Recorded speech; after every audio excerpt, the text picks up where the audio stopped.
Bonjour à tous et bienvenue pour ce nouveau live France DevOps. Aujourd'hui, on a la chance de recevoir Olivier qui va nous parler de la direction à prendre pour avoir un cloud carbon aware, comme tu dis.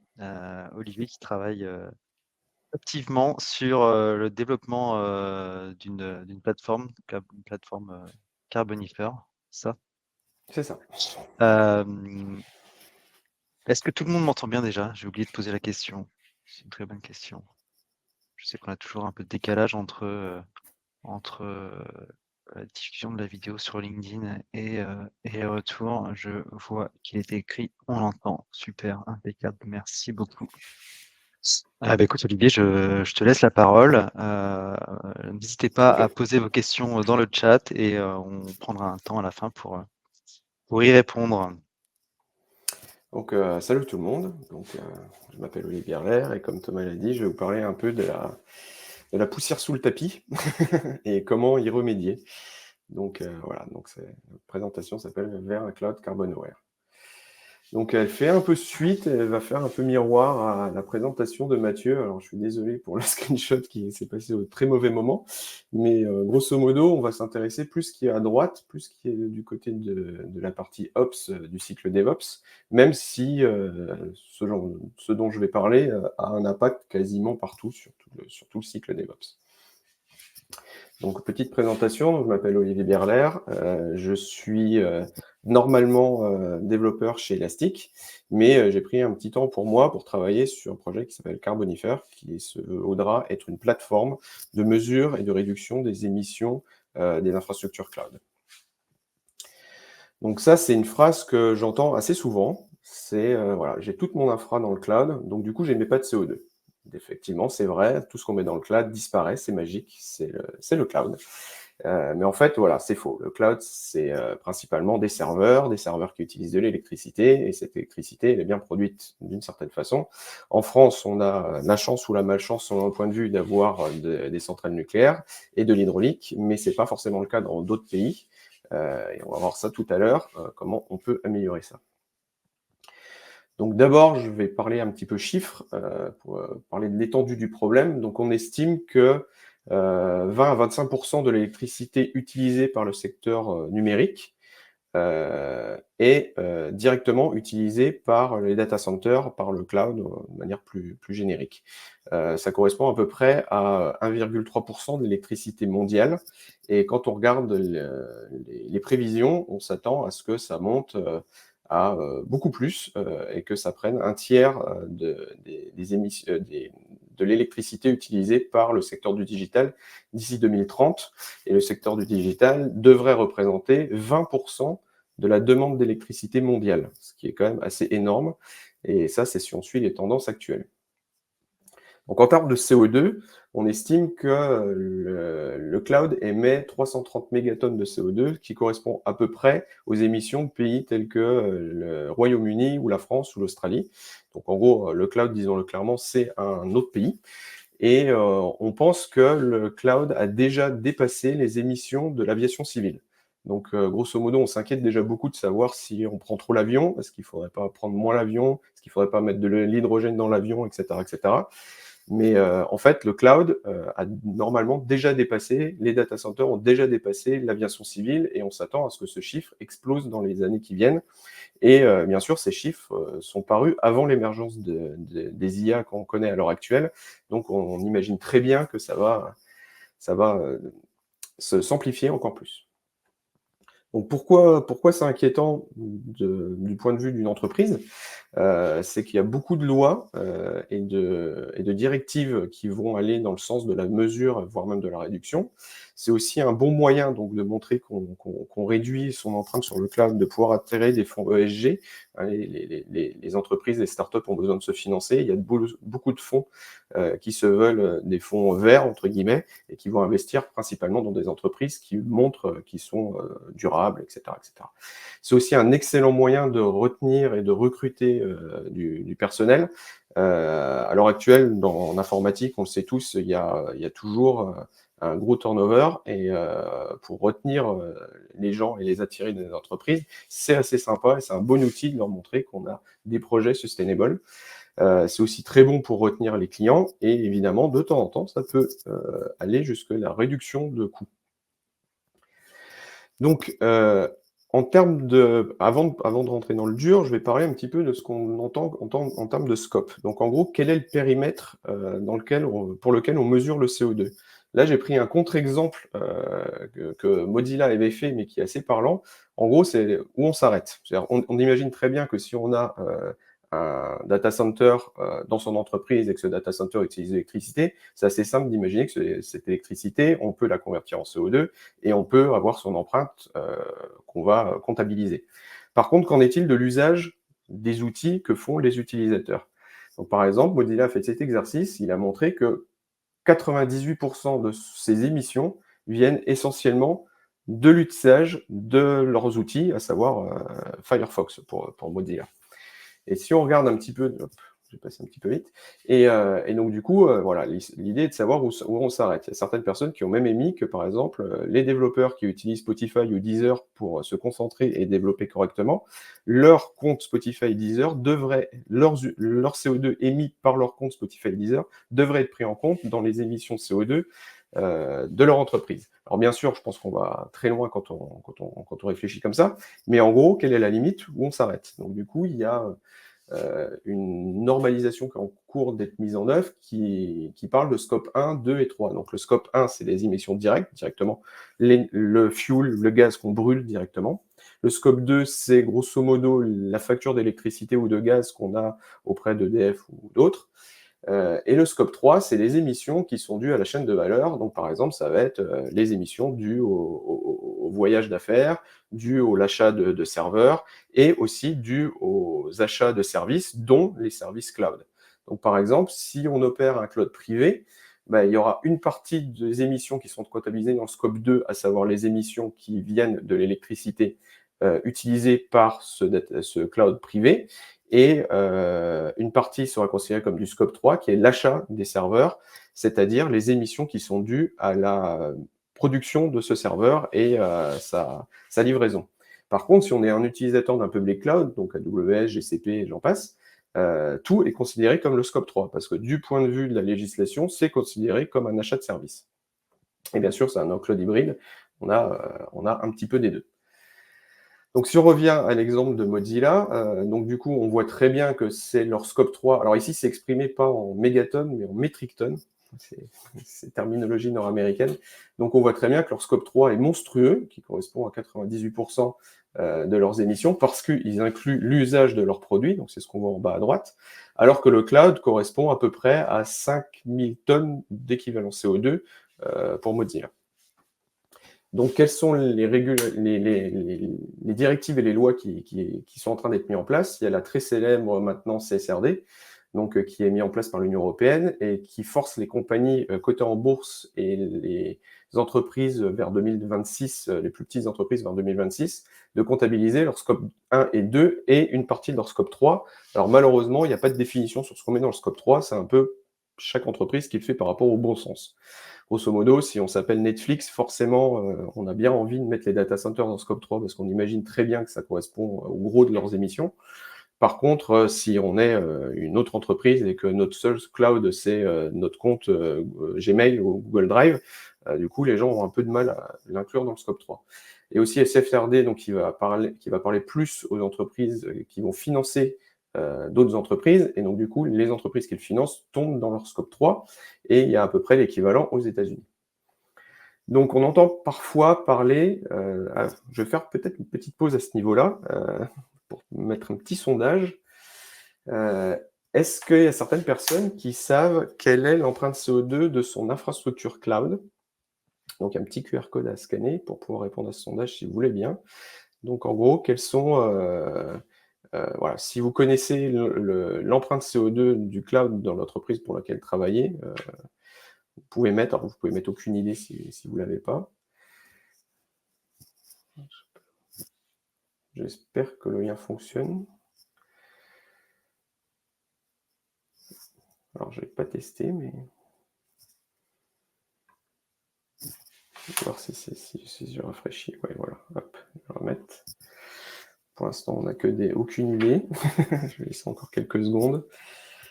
Pour voir si par hasard, on a un petit indice. Voilà, Mozilla, ils étaient en dessous de 10 000 tonnes de CO2.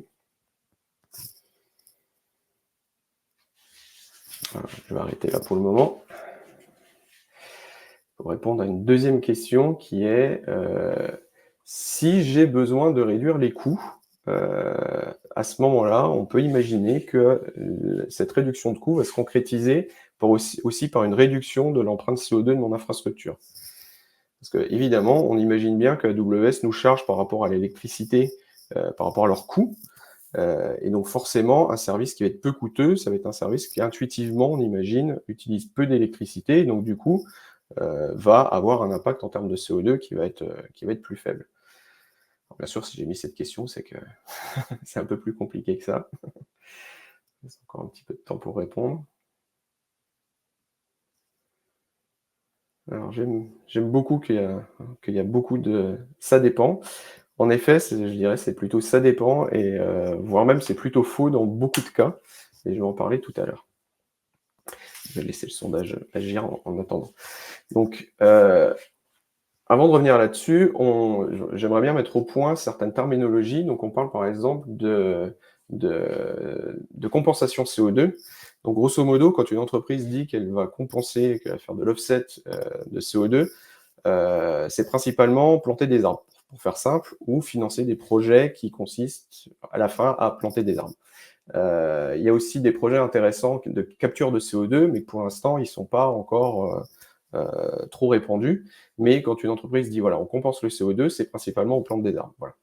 Alors qu'il y a une autre façon de voir les choses qui est l'élimination du CO2, c'est-à-dire de ne pas compenser, mais juste ne pas émettre. Alors évidemment, c'est beaucoup plus efficace de ne pas émettre de CO2, parce que même gramme de CO2 ne sera pas dans l'atmosphère, alors que la compensation est très hypothétique. Je vous laisserai vous renseigner, mais grosso modo, c'est assez décrié, la plantation d'arbres. Quand une entreprise dit qu'elle veut être neutre en CO2, en général, elle va se focaliser sur la compensation. Et en gros, elle va émettre comme avant et du coup acheter l'équivalent en compensation de CO2 par rapport à ses émissions. Donc, quand une entreprise dit « je suis neutre zéro », ça veut dire qu'elle émet toujours autant de CO2, grosso modo, c'est ce qu'il faut retenir. Alors qu'une entreprise qui veut être net zéro va d'abord focuser sur l'élimination du CO2 et éventuellement ce qui reste va être compensé. Voilà. Et ensuite, il y a beaucoup d'entreprises qui aiment bien dire, voilà, on est 100% renouvelable.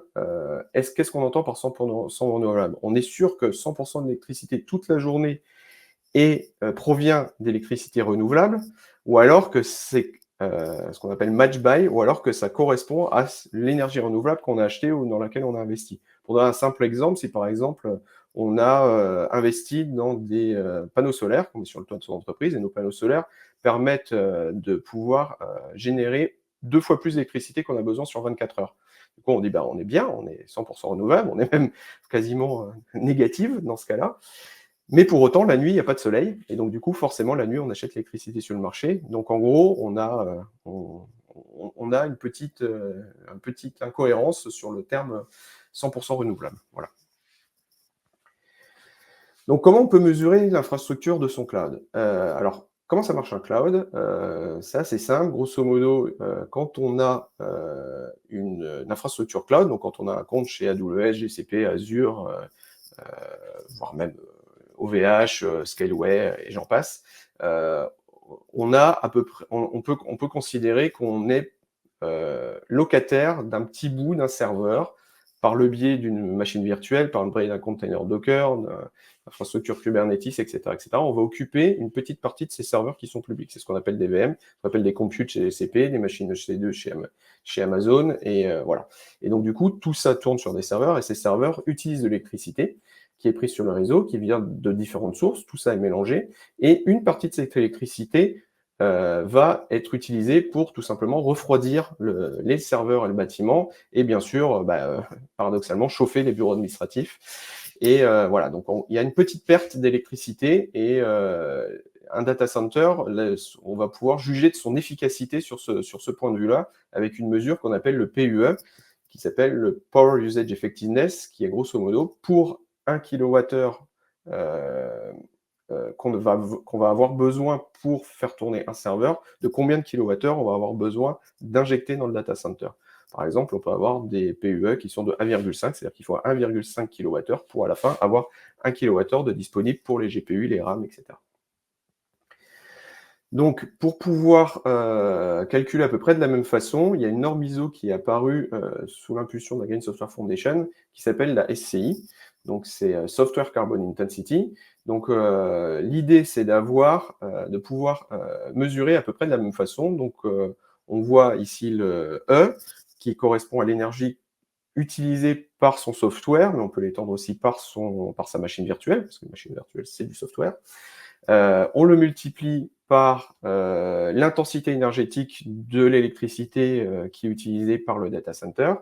On rajoute par-dessus ça le M, qui correspond à l'électricité nécessitée par la fabrication de ce matériel. Et on le divise par une unité fonctionnelle qui peut être tout simplement le temps, le nombre de clients, etc. etc. Donc, pour donner des petits exemples, donc là, j'ai commencé par le E multiplié par le I.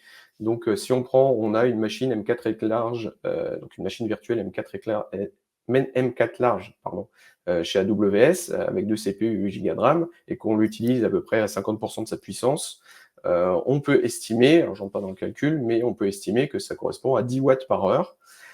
Cette machine tourne chez AWS en Irlande, qui a un PUE à peu près de 1,2. Et en Irlande, l'intensité CO2 du réseau électrique est d'à peu près 316 grammes de CO2 par kilowattheure. Donc pour 1 kilowattheure, il a été émis 316 grammes. En comparaison, par exemple en France, on est plutôt en dessous de 50 grammes parce que la production d'électricité en Irlande dépend de renouvelables, mais aussi beaucoup de centrales à gaz, il me semble. Voilà. Donc du coup, si on fait le petit calcul, on est à 3,8 grammes de CO2 par heure. Ensuite, on va rajouter le M. Donc, par exemple, si on prend un serveur qui a nécessité 4 tonnes de CO2 pour être fabriqué, on peut imaginer que si ce serveur va être utilisé pendant 4 ans, ce qui est à peu près la durée de vie d'un serveur dans un data center moderne, il va émettre virtuellement, on va dire, 1 tonne par an. Et puis après, on peut rationaliser ça par seconde, par minute et par pourcentage d'utilisation de cette même machine par vos VM.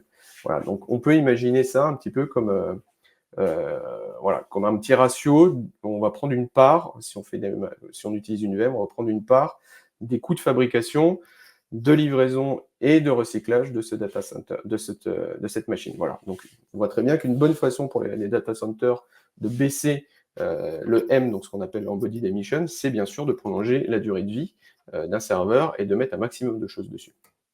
Donc si on vient à l'équation finale, dans ce cas-là, on s'aperçoit qu'effectivement, on a un peu moins de 4 grammes de CO2 par heure pour l'usage de cette VM, et on est à 1,2 g de CO2 par heure pour au prorata, mais de la fabrication de ce petit bout de serveur, et on a une Software Carbon Intensity de 5 grammes de CO2 par heure. Alors, comment on calcule où on a ces datas-là? Déjà, on a des listes de moyennes de grammes de CO2 par kilowattheure de tous les data centers et de toutes les régions dans le monde. Voilà, Google a fait une liste, on peut très bien voir cette page-là très facilement chez Google. On voit que chez Google France, chez Google UK, Allemagne, Sweden, etc., on a différents intensités CO2 par région. Il y a un outil qui existe en ligne qui est très pratique, qui s'appelle Electricity Maps, où on voit, on l'a sur cette capture d'écran qui date déjà de 2022, donc le chiffre pour la France est assez mauvais parce qu'on avait des petits problèmes d'électricité, si vous vous souvenez bien, l'hiver dernier. Et du coup, voilà, on voit en direct par heure le nombre l'intensité CO2 d'un pays comme la France comparé aux États-Unis, donc New York pour l'exemple qu'on voit à l'écran. On peut remonter à plusieurs jours, et si on regarde un petit peu, on va voir le mix énergétique. Je peux faire une petite, je peux le montrer vite fait. Electricity Maps, voilà, si on prend par exemple un cas intéressant, ça va être par exemple la Californie, où on voit par exemple que ici, hier, on a eu beaucoup de soleil, et donc du coup, on a vu l'intensité CO2 diminuer de 123 grammes de CO2 par kWh à 63. Donc, en fonction de l'heure de la journée, on va voir du simple au double. Si on prend des cas comme la France, c'est beaucoup plus lisse parce qu'il y a beaucoup de nucléaire et un tout petit peu de solaire. Mais si on va dans des pays à côté, comme l'Irlande, alors l'Irlande, on voit pas trop bien aujourd'hui, mais il y a eu des jours où le vent était... voilà, bon, le vent fait quand même 50%, mais ça donnait des chiffres ici qui étaient sensiblement très différents d'une heure à l'autre. Voilà, on le voit très bien pour l'Allemagne avec beaucoup de solaire hier, et on voit que leurs émissions de CO2 est passée de 300 grammes à 700 grammes lors de l'arrêt du vent. Donc, il y a des données qui vont être un petit peu moins... ah oui, j'ai oublié. Ouais, voilà, le PUE, en général, c'est des choses qui sont plus ou moins connues, mais on arrive à avoir la littérature là-dessus. Des données qui sont moins faciles à avoir, ça va être par exemple l'électricité consommée par du hardware. Donc par exemple, si on utilise un CPU à 50%, quel est le type de CPU, quel est le modèle du CPU, et en fonction de ça, on peut avoir un nombre de kilowattheures d'usage de CPU qui peut aller de 1 à 10. Donc c'est très très important d'avoir cette information-là. Et malheureusement, quand on démarre une machine M4 large sur AWS, on n'a aucune idée quel type de CPU il y a derrière. Même chose pour la mémoire, pour le stockage, pour le réseau. Et pour cela, on utilise des estimations, des coefficients, des moyennes. Et c'est souvent largement suffisant pour pouvoir prendre des décisions et avoir une idée de comment agir. La même chose pour les embodied emissions, donc les émissions dues à la fabrication du matériel. C'est pareil, une M4 large chez AWS, on n'a absolument aucune idée d'où était fabriquée, quelle était l'intensité CO2 de l'électricité lors de sa fabrication, probablement en Chine, on ne sait pas à quelle date, donc ça, encore une fois, on travaille avec des estimations, mais il y a des datasets qui existent, et je vous invite à aller les voir, j'ai quelques liens après. Et enfin, on a, si on aimerait bien pouvoir un peu planifier, quel va être le mix énergétique demain, on arrive à peu près à le savoir, mais quel va être le mix énergétique dans un mois, il n'y a absolument aucune... on ne sait absolument pas.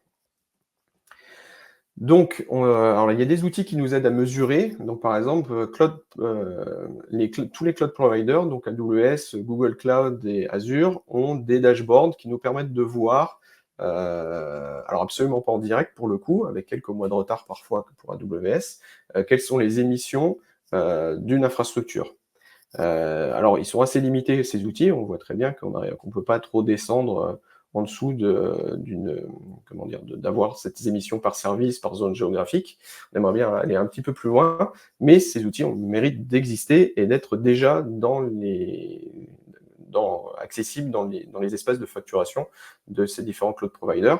Mais attention, parfois, ils utilisent l'estimation CO2 de ce qu'on appelle market base. C'est-à-dire que contrairement à ce que j'ai montré tout à l'heure, qui était location base, qui veut dire que l'électricité, elle a été prise sur le réseau, parfois, eux, ils vont prendre le mix énergétique de ce qu'ils achètent sur le réseau, ce qui est légèrement différent. Par exemple, si on a, en tant que particulier, on achète l'électricité non pas chez EDF, mais on l'achète chez, par exemple, Enercop ou Équateur, et j'en passe, et virtuellement, les émissions sont de 0 parce qu'ils vont investir l'équivalent de ce qu'on leur donne comme argent dans des centrales renouvelables.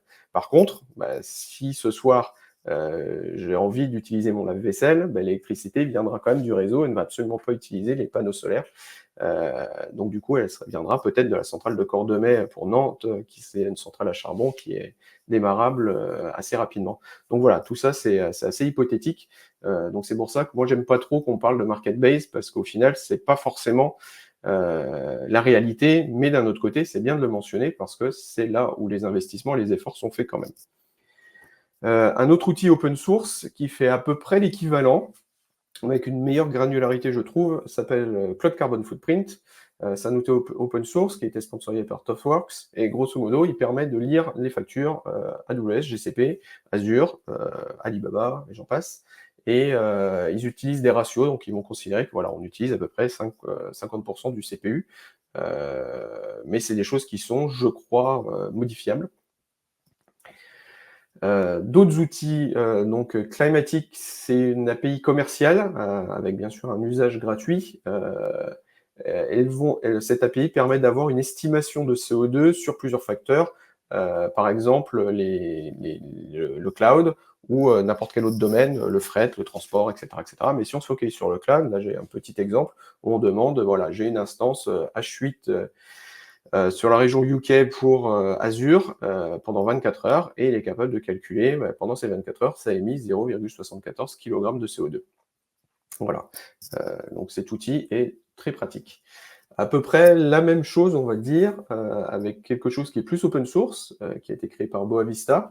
Là, on voit la version, la jolie UI en ligne, mais bien sûr, tout ça, c'est un outil qu'on peut interroger de manière programmatiquement, qui va donner les émissions de CO2 par type d'instance sur AWS. Et là, on voit par exemple dans cet exemple-là qu'il y a à peu près la moitié des émissions sur les 4 ans d'usage de cette A1 2X large qui est due à l'usage, et à peu près une autre moitié qui est due à la fabrication de ce matériel. Alors si on va sur Boa Vista, je suis perdu, voilà, ici.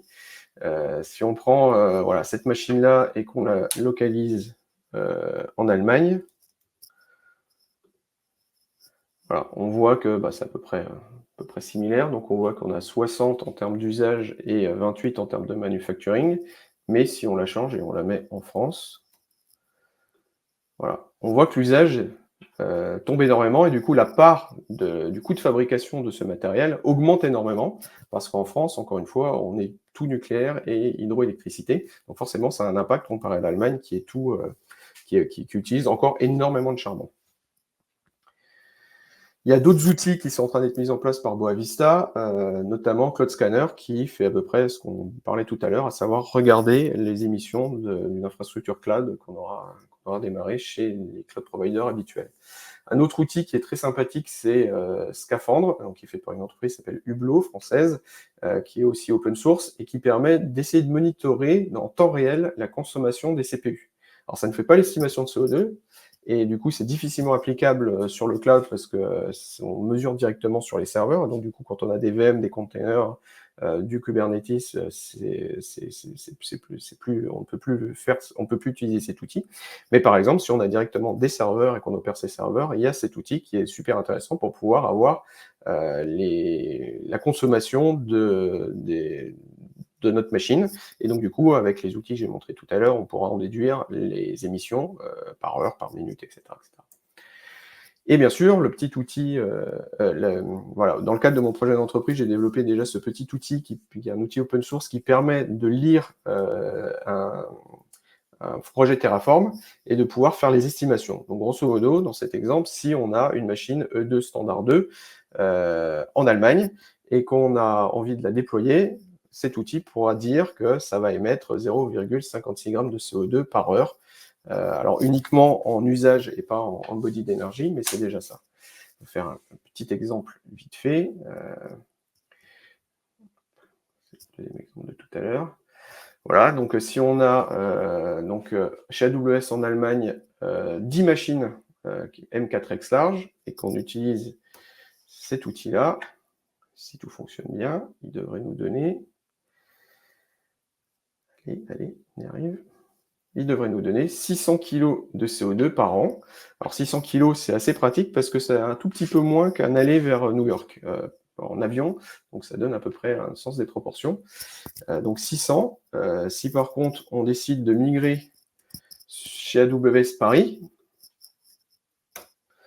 on va voir que le chiffre risque d'être sensiblement différent, à savoir 94. Donc du coup, on a divisé par 6 nos émissions en décidant de déployer cette infrastructure de 10 machines chez AWS Paris au lieu de AWS Francfort. Voilà, petit exemple.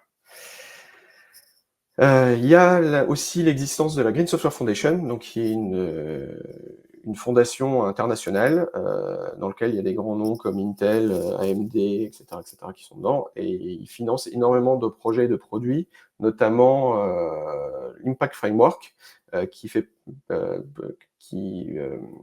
ils organisent aussi un hackathon qui commence cette semaine, dont le but est d'améliorer cet Impact Framework qui est encore en version très alpha, on va dire, avec très peu de choses. Mais l'idée de l'Impact Framework, c'est d'avoir un outil, un framework dans lequel très plug and playable, dans lequel on pourra avoir différentes méthodologies de calcul, différents moyens d'exprimer quel est son inventaire, donc si c'est des machines sur le cloud, si c'est complètement autre chose, et de pouvoir, in fine, avoir les différents impacts, CO2, eau, etc., etc. Donc c'est encore assez balbutiant, mais comme c'est une fondation qui est très très active, je vais parier qu'on va avoir un outil qui s'appellera Impact Framework qui va être assez utile dans les mois qui viennent. Et n'hésitez pas à participer au hackathon si vous voulez l'améliorer d'ores et déjà. Donc, à ce stade, je vais faire une petite démonstration. Alors, je regarde juste si tout est bien en place. D'abord. Yes, ça a l'air OK. Donc, l'idée de cette démonstration... Ah non, c'est pas la démo. Pardon, c'est pas tout de suite la démo, je suis perdu. Voilà, donc une fois qu'on a pu faire ces différentes mesures... Ah oui, donc la démonstration... Excusez-moi, je suis un peu perdu. Voilà. C'est une petite démonstration de Cloud Carbon Footprint, où on voit, voilà, ici, on peut avoir les différents cloud providers. On peut filtrer par différents cloud providers. On peut aller voir ces différents comptes qu'on a, les différents services. Ça inclut les lambda, donc les fonctions serverless chez AWS, qui est assez intéressant, même si c'est très, très estimatif. Et ça permet justement d'avoir les émissions de CO2 et les coûts par mois. Voilà, c'est la seule granularité pour laquelle on a ça. Et on a quelques mesures, enfin quelques équivalences. Voilà, donc en gros, les émissions de notre infrastructure étaient de 13 mégatonnes, 13 tonnes, pardon, et ça correspond à peu près 17 vols Londres-New York, ou 1,7 million de téléphones chargés, ou 229 arbres plantés pendant 10 ans. J'insiste sur le pendant 10 ans. Et la carte de nos émissions. Voilà. Si on revient sur les slides, donc une fois qu'on a fait nos mesures, comment on peut réduire? Alors, il y a plusieurs façons de réduire. Il y a, alors je vous invite à fortement regarder la présentation de la semaine dernière sur ces méthodologies de réduction de CO2. Il y a notamment tout ce qu'on appelle le green coding, green IT, l'éco-design de software. Donc en gros, c'est toutes les techniques de code qui nous permettent d'avoir un soft qui va être le moins gourmand en énergie. Quelque chose qui est très intéressant à faire, c'est de choisir un type d'instance qui correspond bien à nos besoins et d'utiliser par exemple les dernières générations. Par exemple, les instances Graviton chez AWS, ils utilisent des processeurs ARM, et les processeurs ARM sont extrêmement plus efficaces en termes énergétiques et coûtent moins cher. Par contre, il faut faire très attention parce que ça veut dire aussi qu'on va demander à AWS par ce biais d'investir de plus en plus vers du nouveau matériel. Et donc du coup, comme on l'a vu tout à l'heure, la fabrication de ce matériel est parfois ce qui a le plus gros impact en termes de CO2. Donc à faire très attention. Une autre façon de faire, c'est de migrer vers des hyperscalers. Voilà, donc AWS, GCP, Azure, OVH, Scaleway, pour parler de quelques français, ça a un intérêt parce qu'en fait, eux, leur intérêt, c'est aussi de réduire leur propre facture d'électricité. Donc du coup, ils vont mettre en place toutes les bonnes pratiques de refroidissement de leur data center, mettre un maximum de VM sur une même machine, etc., etc. Et donc du coup, on peut imaginer même avoir des data centers qui sont net zéro. Et donc du coup, voilà, ils ont tout leur intérêt, alors que si on est sur un hébergement local avec nos serveurs qu'on achète directement, c'est un peu plus compliqué de faire ça. L'idée aussi, c'est de garder, d'avoir le minimum d'infrastructures possible et de jouer sur les régions. On va rentrer dans le détail un petit peu plus. Donc les différents hyperscalers ont tous dit qu'ils allaient être net zéro très rapidement, voire même carbone négatif pour Microsoft. Donc ils jouent sur le PUE, donc ils vont faire en sorte que le refroidissement soit le plus efficace possible. Donc qu'un kilowattheure injecté dans le data center va essayer d'avoir 1 kWh d'utilisable par des serveurs. Ils vont augmenter la durée de vie du matériel et acheter au maximum de l'électricité renouvelable. Je vous invite aussi à regarder des data centers et des cloud providers plus alternatifs, comme Denver, qui est un projet nantais qui permet d'avoir des data centers flottants donc sur la rivière, et donc du coup ça améliore énormément leur PUE parce qu'ils sont naturellement refroidis par l'eau, et ou par exemple des services comme Exoscale, ils sont basés principalement en Suisse, et donc du coup ils utilisent principalement de l'hydroélectricité, donc c'est quasiment zéro en termes d'émissions. Voilà, et comme je vous parlais tout à l'heure, si on a nos serveurs dans les locaux de notre entreprise, on va avoir tendance à avoir un nombre de serveurs sous-utilisés au cas où on a un pic de consommation, de pic de trafic.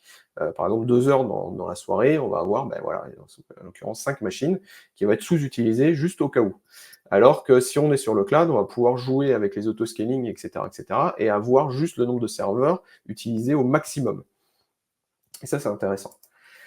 Donc voilà, pour continuer sur cet exemple-là, donc on peut imaginer que la nuit, on a besoin que de 3 serveurs et que le jour, on a besoin d'avoir 5 serveurs. Donc dans ce cas-là, on peut mettre en place de l'autoscaling, du scaling qui va être programmé, donc simplement éteindre des serveurs la nuit. On peut passer aussi sur du serverless, donc exactement utiliser juste ce dont on a besoin. Et en général, ça nous permet d'économiser de l'argent, parce que du coup, sur les AWS, GCP et Azure, on paye à l'heure. Et donc, du coup, on économise de l'argent et donc du CO2. Voilà. Donc ça, c'est des techniques qu'on appelle FinOps. Et donc, du coup, si on les applique non plus avec comme objectif de réduire les coûts, mais pour réduire le CO2, on fait ce qu'on appelle du GreenOps, ou Green DevOps, ou Dev GreenOps. Enfin, il y a plusieurs façons de nommer ça. Donc, c'est super intéressant. Par contre, il faut faire très attention, c'est que c'est pas toujours vrai. Par exemple, si on veut réduire sa facture AWS, c'est une des meilleures façons, c'est d'acheter les serveurs en avance. Donc, par exemple, on achète 3 ans en avance et on a 50% de réduction. Donc là, on a réduit de 50% par magie notre facture. C'est très bien. Mais par contre, en termes de CO2, bah, c'est exactement la même chose. C'est juste une astuce comptable, une astuce financière. Donc, il faut faire très attention. Un autre exemple qu'on m'a donné, c'est une entreprise qui voulait migrer son infrastructure en Irlande, parce qu'en Irlande, c'est un tax haven, comme on dit en anglais, donc un paradis fiscal, un petit peu sur ce sujet-là, donc avec beaucoup moins de taxes. Donc les serveurs coûtent un petit peu moins cher en Irlande. Par contre, on multiplie ces émissions par 4 ou 5 en migrant en Irlande. Donc du coup, à vouloir gagner de l'argent, dans ce cas précis, on explose la facture de CO2. Il faut faire très attention aussi. Si on regarde tout par le scope du prix, donc ça correspond à peu près au sondage qu'on avait tout à l'heure, effectivement, ça dépend. C'est pas toujours vrai. Donc une des façons pour réduire drastiquement sa facture CO2, c'est de choisir ou de migrer l'infrastructure vers une région qui est la plus sobre en termes d'émissions de CO2. Donc par exemple, si on regarde la page de Google, on s'aperçoit très vite que Google à Paris va émettre en moyenne par rapport à l'année dernière 71 grammes de CO2 par kilowattheure, alors que si on prend Londres, c'est un peu deux fois plus, mais par contre Francfort, ça va être 400 comparé à 71, ou l'Irlande, là où tout le monde met son infrastructure par défaut, qui n'apparaît pas là, mais voilà, comprenez l'idée. Une autre astuce assez intéressante, c'est ce qu'on dit, voilà, on va suivre le soleil, c'est ce que je montrais un petit peu tout à l'heure, c'est-à-dire qu'il y a si on peut attendre un petit peu pour effectuer une certaine tâche de travail, ça peut être super intéressant. Donc je vous invite encore une fois à regarder Electricity Maps, et voilà. Et ensuite, on peut faire ça de manière dynamique, et c'est ce qu'on va appeler le Carbon Awareness. Donc l'idée, c'est de pouvoir redimensionner son infrastructure, la déménager ou la planifier en fonction des émissions de CO2, et ce de manière plus ou moins automatique.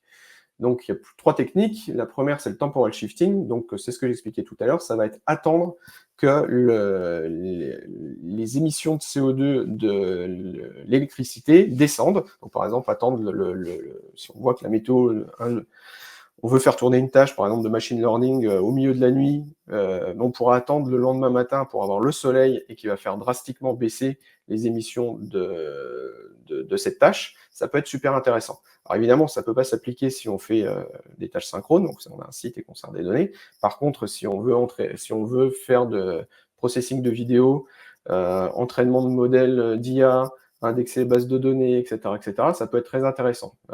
Voilà. Chez Google, ils le font déjà pour leurs problématiques internes et ça a montré des résultats super intéressants.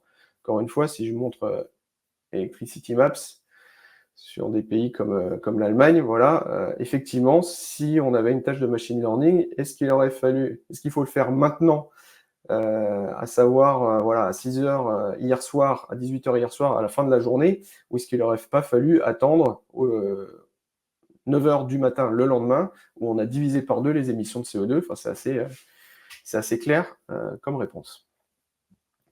Il y a aussi ce qu'on appelle le demand shaping. Donc, en gros, c'est changer la qualité de service, demander plus à son infrastructure quand l'électricité est très peu carbonée, et bien sûr en faire moins quand l'électricité est très carbonée. Donc, par exemple, ça peut se concrétiser par changer la qualité de la vidéo, ou tout simplement, si on a un serveur de CI, un Jenkins, de lui mettre moins de workers pendant les pics énergétiques.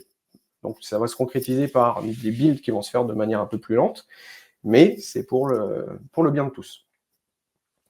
Et un dernier truc qui va faire l'objet d'une petite démonstration, c'est le spatial shifting. Donc, est-ce qu'on ne peut pas imaginer justement avoir son infrastructure qui va bouger d'une région à l'autre en fonction du mix énergétique et de ces différentes régions. Il y a, lors de la conférence Hot Carbon en 2023, des chercheurs qui ont montré ça sur l'infrastructure, je crois, de VMware. Ils avaient 2 data centers dans 2 régions différentes aux États-Unis, et ils avaient un load balancer devant qui va dire, voilà, je vais envoyer la requête sur le data center le plus près du client pour que ça réponde le plus rapidement possible et minimiser la latence. Donc, en mettant en place ce spatial shifting et cette carbon awareness, donc du coup, non pas choisir le data center le plus près du client, mais le data center qui a l'électricité la plus verte, entre guillemets, à ce moment-là, en faisant ça, ils ont réussi à réduire leurs émissions de CO2 de 21%. Et c'est 21% en ayant 2 infrastructures, bien sûr. Et c'est 21% sans différence de latence. Voilà. Et si, avec une latence acceptable, ils ont réussi à monter jusqu'à 51% de réduction de CO2. Alors bien sûr, ça ne s'applique pas partout. Je vous vois venir, vous allez me dire, oui, mais moi, je travaille pour une assurance maladie, les données, elles ont besoin d'être en France, les data centers ont besoin d'être en France, je ne peux pas me permettre d'aller dans différentes régions.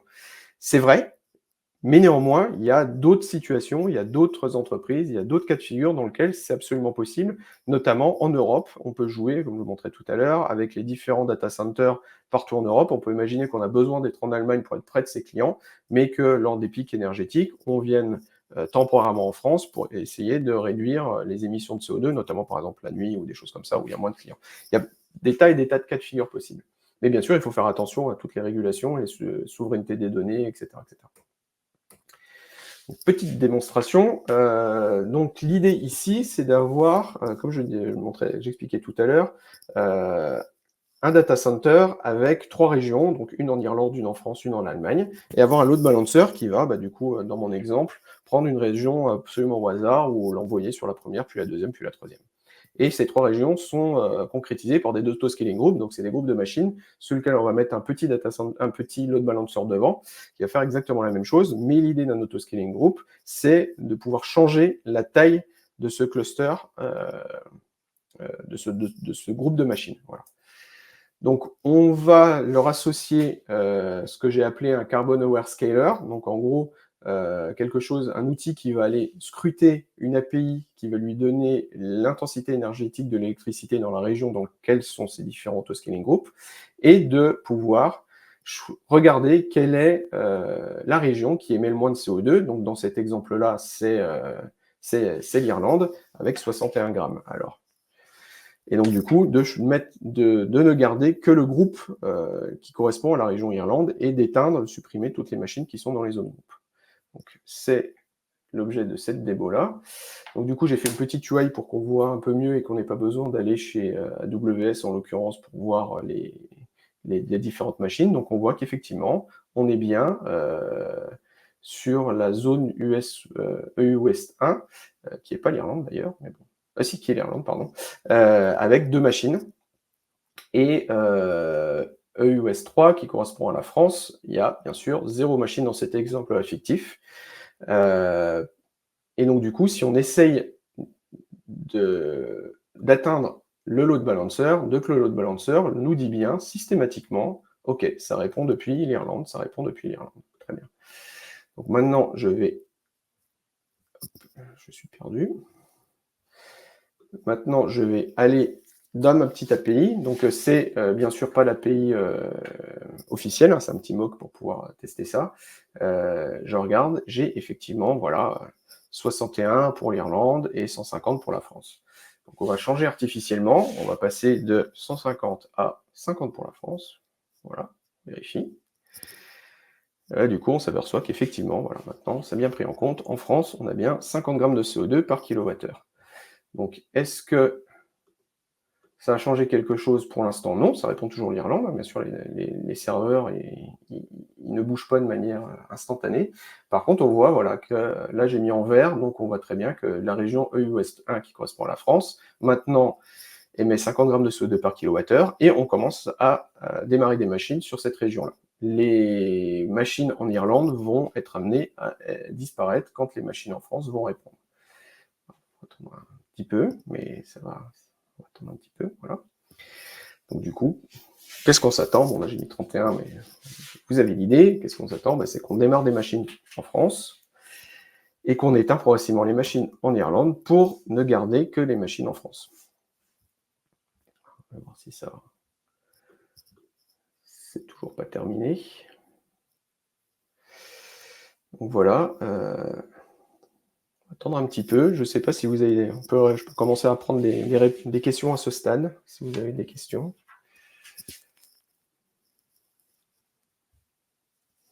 Voilà, je regarde le petit sondage tout à l'heure. Il n'y a toujours personne.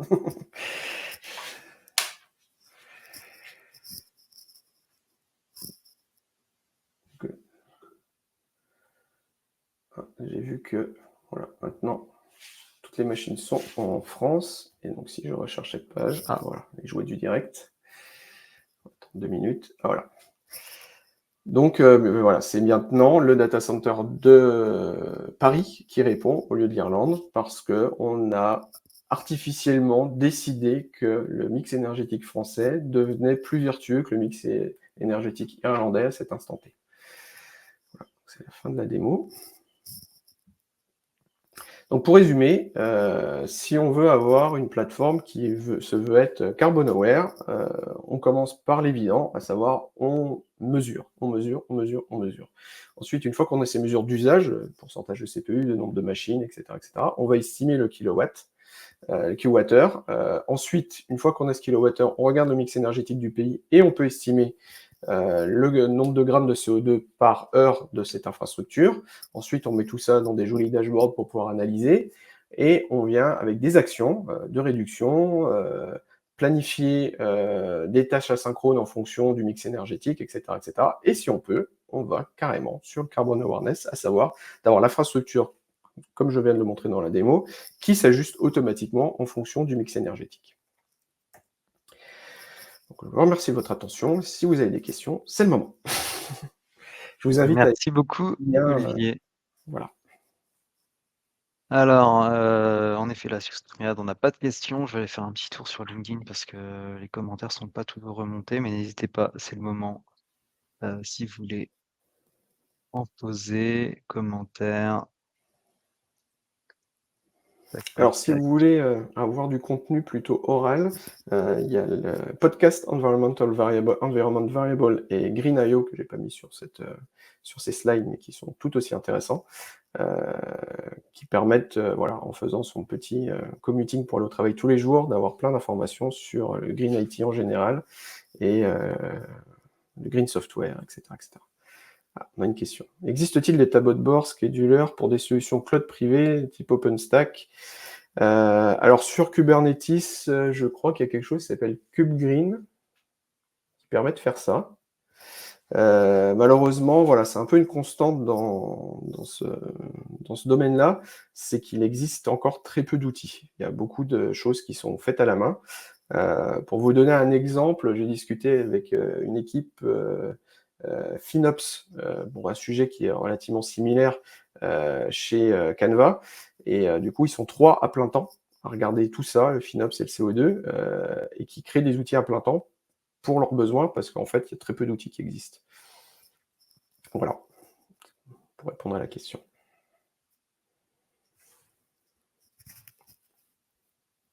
Si on a d'autres questions, n'hésitez pas.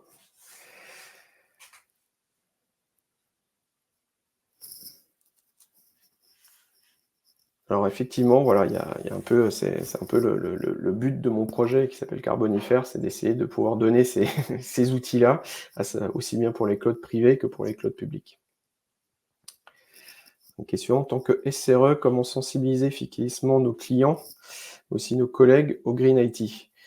Alors pour l'instant, le problème, c'est un peu ce que je disais tout à l'heure, c'est qu'il n'y a pas grand-chose autre que la... On va essayer de mettre plus vite. Je fais comme ça, non, on va taper toutes les signes. Il n'y a pas autre chose que les CSRD, SFRD et les directives européennes, donc qui nous forcent juste à faire la mesure. Si on prend en parallèle avec ce qui s'est passé avec les lettres A, B, C, D, E pour les logements. Au début, on a juste demandé à mesurer notre efficacité énergétique de notre logement avant de le revendre, et on avait une jolie lettre et on s'en foutait un petit peu. Maintenant, le gouvernement a décidé qu'on ne pouvait plus augmenter les loyers si on n'était pas minimum classé D pour le logement. Donc du coup, tous les analystes s'accordent à dire que CSRD, c'est une des premières pierres, parce qu'on on va avoir la mesure. Une fois qu'on aura la mesure, il y aura ces réductions. Donc du coup, comment sensibiliser les clients? C'est exactement ça. En gros, il faut s'y prendre dès maintenant pour pouvoir ne pas être surpris par ces nouvelles directives qui vont nous forcer à soit mettre un prix sur notre mesure, à savoir, voilà, on va payer une taxe par gramme de CO2, soit nous forcer à réduire, je ne sais pas encore comment ça va se passer, mais voilà. Et aussi, il y a quelque chose qui est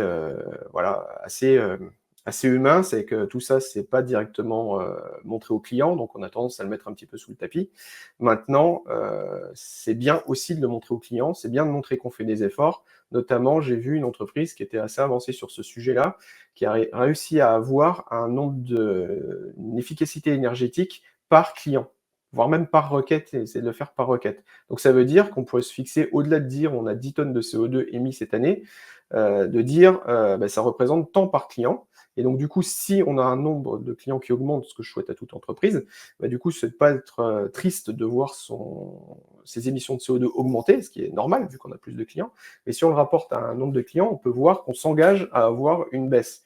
Donc du coup, c'est aussi une façon de bien communiquer aux clients et même en interne et aux investisseurs et à tout le monde, c'est de montrer le nombre l'empreinte CO2 par client, par requête, par document, etc. etc. Ça, c'est un peu le Graal à avoir, quoi. Vous avez d'autres questions?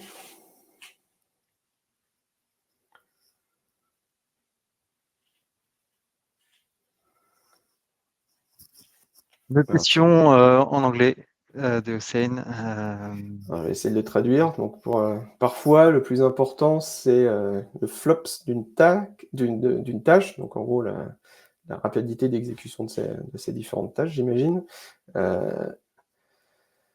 Donc une solution qui ne compromettrait pas, ouais, c'est ça, voilà. Du coup, ça dépend vraiment. Là, pour l'instant, il n'y a pas trop de solutions out of the box, comme on dit. Ça dépend complètement du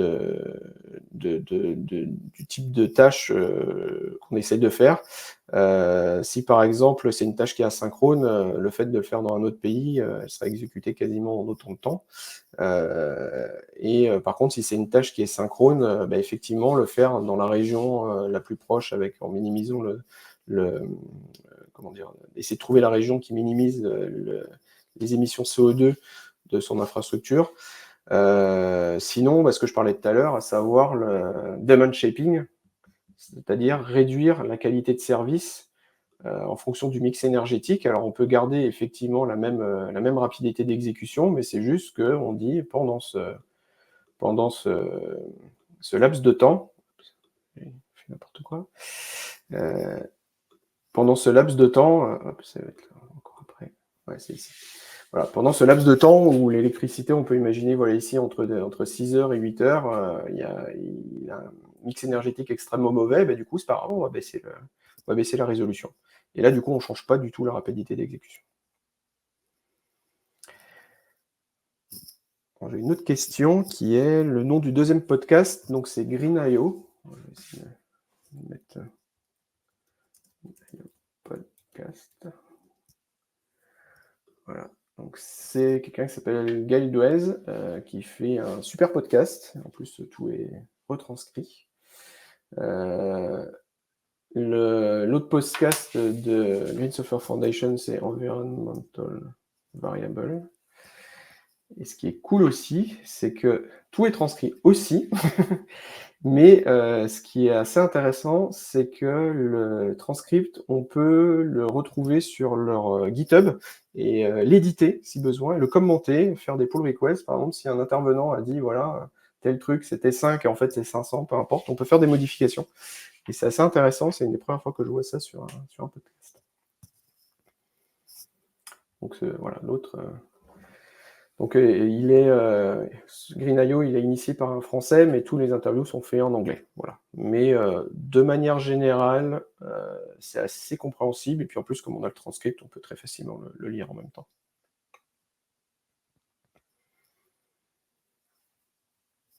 Est-ce que vous avez d'autres questions? Je pense qu'on arrive à 13h de toute façon. Ouais, je vais faire un dernier petit tour dans les commentaires récents sur LinkedIn, mais en effet, si on n'a plus de questions, on va Donc voilà, pouvoir n'hésitez pas à me se quitter. contacter. J'ai mis mes coordonnées ici. J'ai pas mis, mais il y a aussi Blue Sky et Mastodon. Mais vous pouvez me retrouver facilement. On est tout bon. Merci beaucoup, Merci beaucoup, Olivier. merci de votre attention. Le live sera bientôt dispo sur francedevops.fr et dans tous Oui. les cas sur LinkedIn, il est visionnable en l'état. Ah, on a une dernière question. Tiens, si tu as encore 1 minute. Pour l'usage de l'IA, je ne me rappelais plus, mais il y a à peu près la même chose que je vais montrer sur Boavista, on met le nombre de GPU, et cetera, et cetera.